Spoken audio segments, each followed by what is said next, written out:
Hi, this is Eric Martin with Board Game Geek. I'm here today looking at Dragon Castle, a game for 2 to 4 players by Lorenzo Silva, Hjalmar Hawk, and Luca Ricci, published by Horrible Games. This is a design for 2 to 4 players that is based on Solitaire Mahjong, the game which you've probably played online on your computer at some point, where you try to disassemble a castle made of tiles in order to win.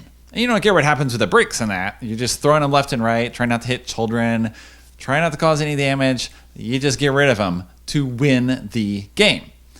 In Dragon Castle, however, you're not just going to throw the bricks away. You're going to use them to build something of your own in order to show how much better you are than everyone else as a castle dissembler. I don't think they phrase it exactly that way in the rules, but clearly that is what you are judging. How does this work? Here are most of the components for Dragon Castle, arranged for a 4-player game using the specific 4-player basic board included in the game. You have a picture showing what the tiles look like, and then when you arrange all of these Mahjong-like tiles, you will get this structure at the end. There is also a 2-player board, there is a 3-player board, and the rules depict many other tile arrangements that you can use based on the number of players and how challenging you want things to be, because each of the layouts will have an arrangement that gives you a certain number of tiles that are immediately available to players. You don't want to frustrate players, you want to challenge them, so you got to get the balance right in terms of what you're doing. On a turn, you are going to take off one tile from the top layer. All of the layouts start 3 layers high. You have available tiles that have a long side free. So you can take some tile that has a long side free, and then as depicted here, you can take an identical tile, not just same color, but also same number of objects on it, such as this one, and you can then arrange them into your own grid. Instead of taking a second identical tile, you could take the shrine cap and put it over in your reserve. Every player starts with 1. Instead of doing that, you could take the tile and throw it away from the game in order to get a single lousy point. When you place tiles into your own personal display, and each player will have one, the lovely art by Sinyi Chu, you place the tiles down. You can place them adjacent if you want, or diagonally adjacent, or not touching at all as long as they are in the grid. You want to place them based on what you think you're going to do later, taking tiles from this display, because players will take turns pulling things apart. So what you want on one particular turn might not be there the next time. Maybe it will be. It depends on how many players and whether people are trying to collect and all those sorts of things that happen in games. So when you take something, maybe I take this 3 and this identical 3, when you place pieces together that have the same color, they don't have to have the same number of objects in this case. Once you're building your own castle, you're a little less fussy about how you put it together. There's specific rules for how you take things apart. But over here, do what you want in your own town. There's no HOA. When you get 4 or more tiles that are orthogonally adjacent, you score them. You must score them. You do not have a choice. So if you don't want to score yet, then don't place 4 that are touching. You can do something like this, and I can hope on my next turn that this 2 will still be here in order to place this here and score this larger set, which will be worth more points. But of course, someone else may take that beforehand, and then may take that 6. And then I'm stuck. You can work on many different things. I don't have to only build this. Maybe next turn I take this 3, and I have no matching pair right now, so I'll take a shrine. And maybe next time I will take this 3 of swords, and this 3 of swords, and start building over here.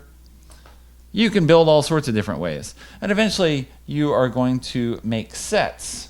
And when you do, you count how many tiles are in that set. Again, they all have to be the same color. And you score points.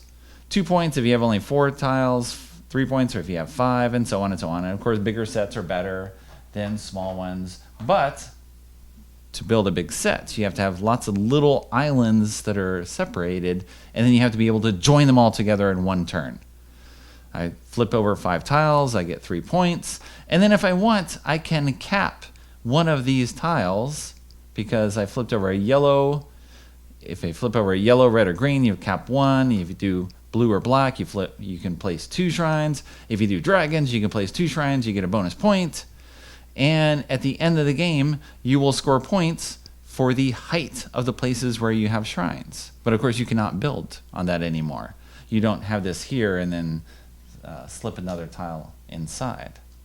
Things don't work that way. So once you place this here, this is done. But now I have a face down area, and on a future turn, I could build on top of that face down area. And then I would have 4 connected tiles, and I'd flip all those face down. I'd score 2 points for my lousy small set, and then I could cap one of these if I want. And now I have this other area, which is going to let me build even higher. I can build up to 3 levels, and then get 3 points for that. So 1 point, 2 points, and 3 points for anything 3 levels or higher. And those are the only options that you have. Take 2 identical tiles. Take a tile and a shrine cap. Take a tile, throw it away for a point. Until you get down when there's only 1 level left. And once you get 1 level left, you got this additional option. Maybe because there's no tiles you want, someone else has been taking all the things you want, because they're jerks and they want to score more than you, because that's kind of the nature of the game. And you can take one of these tokens down at the bottom, which is worth 2 points and is essentially a pass. But you are speeding toward the end of the game. When this exclamation mark is revealed, then you finish the round so that everyone has the same number of turns, and then you score points. You've collected a whole bunch of points during the game, hopefully, by scoring sets of tiles. You will count up the height of your shrines. This is only worth 3 points for my minimal effort here. I get another 2 points for this, and my score is 8. You would have way more tiles than this in an actual game, but that's how it works. There's an overview of Dragon Castle, which I played 6 times now on a review copy from Horrible Games, twice each with 2, 3, and 4 players, which provide different experiences based on the different board layouts because different number of tiles are available at the start, and it makes it a little more competitive depending on the number of players in the game. Now, as you can tell from my introduction, the designers took a very basic idea that many people know with solitaire mahjong. Everyone knows how that works. You've seen it, even if you have not played it. You're familiar with it. It's been all around. And they made it their own thing. And in many ways, that's kind of like what Bruno Cathala did with King Domino, where he took the idea of domino tiles, which everyone has played with, everyone knows, is very familiar, all over the world, and he made his own game with it, where you are now going to build your own thing, taking turns, taking tiles, and build your own lands. Dragon Castle does much the same thing, where you are pulling apart this castle turn by turn, taking turns with other people, competing for certain things, and I'm going to build my own structure. And hopefully it's going to look nice. I'm going to have lots of nice colors all together, build high shrines. It'll be awesome, and maybe I'll win. This is a very familiar game in terms of the gameplay, and people get into it right away. Played with my mom, who's done solitaire mahjong, and she got into it, and I beat her because I pretty much always beat my mom. She's a very casual player, not strategizing very much. So that worked. And when I play with 3 and 4 players, well, there's a lot more competition, partly just because there are more players. You have 6 colors, and they don't just divvy up evenly among everyone, because, of course, it depends on the layout on the stack and what people are competing for, and you have to keep an eye on the right-hand neighbor, what they're doing, because if they start collecting the same colors as you, they're going to get stuff first. Although maybe then they're going to open something up that you get to take.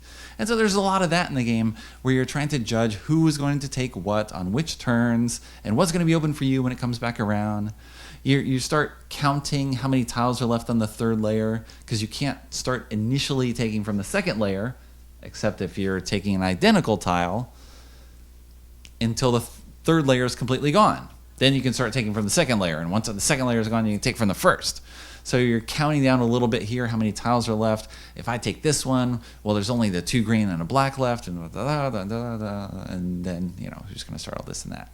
So there's some calculating ahead here in terms of what you're trying to do and what you're aiming for. But I don't know how much control there is, because, of course, a lot of it is just depends on what other people reveal as they're pulling apart the castle. Right? They'll take a tile off the top. You'll see what's underneath, but it's not accessible probably for a few more rounds. Maybe what's going to come? So these little challenges here. It's very mainstream friendly in terms of the game having this sort of I'd say, higher luck factor that for a gamer, you're going to try to push out all that luck by watching what other people do. And if you're more a casual player, you're just pulling stuff out and building up a nice castle. You like how it looks there. One element that people have had difficulties with is the notion of taking identical tiles. And you wouldn't think it'd be that hard because you look at tiles and you would count the elements on them. And for the coins and the bamboo and the swords, it's usually pretty easy not to make mistakes. Although sometimes someone will grab a 5 and a 6 and you're just, nope, that's not identical. With the swords, you get some sword arrangements that aren't immediately clear. With the winds and the seasons and the dragons especially, people have consistently pulled incorrect pairs, thinking they were identical, and then we have to stop them later. I'm not sure what else you could do with the design. They're pretty clear from my perspective, but people keep making mistakes. So maybe they're not clear enough. I'm not sure how else you would change them, except maybe little pips on the side that would be filled in, and these would have 1, and these would have 2, and those would have 3. I don't know, something like that. But one issue to be mindful of when you play is people pulling incorrect pairs. There's a little bit of nature of how nice you are, because it's hard to hurt someone else. And that really seems to be the option of you drawing a tile and being able to throw it away for a point. Why would you want to do that? 1 point for a tile is not very good. And you probably don't want to do that except to hurt someone else. At least I haven't seen that yet. Maybe I'm missing something here. Again, only 6 games. Take this as preliminary. But it seems hard to stop people from completing sets. Even when we had a 4-player game and we'd have someone who build this huge yellow area where there's room for 2 tiles that they hope to get later in order to complete this big 9-tile block. And they did it because someone else would have had to take the yellow, and then I would have had to take the yellow, and are we all going to fall on our swords to do this? And how much yellow is left anyway that we want to collect all this yellow, and all this on here. So maybe there's room for more competitive play, and I just haven't had those players yet. Hard to know. It's always hard to know. You play something 6 times, you feel like you're getting a base idea of how things work. But of course, there's more. There's more. People play more. They learn more things. There's even more in the box, too. There are, up here, there are spirit cards and there are dragon cards, and they introduce new rules for how to play and how to score. And the rules say, don't start with these. Just do with the basic game. And the basic game works wonderfully as is. You don't have to worry about adding a single spirit card and a single dragon card. But if you do, you pull out a spirit card at random, it gives you a new rule. Maybe now you can take a tile that has only the short end available, or you can throw away a tile from the game before you take your turn. However, to use this spirit power, you must discard a face-up tile from your castle or a shrine topper. So you have to throw something away in order to use this special bonus action. And I've only used one in 1 game, and I think someone used it once or twice. That was it. A little extra power. The dragon cards give additional ways for scoring. Maybe if you have a 1-level high shrine on the edge of your board, that's like a borderland wall, and you'll get bonus points for that. Or if you have a face-up wind tile, then you get bonus points for that.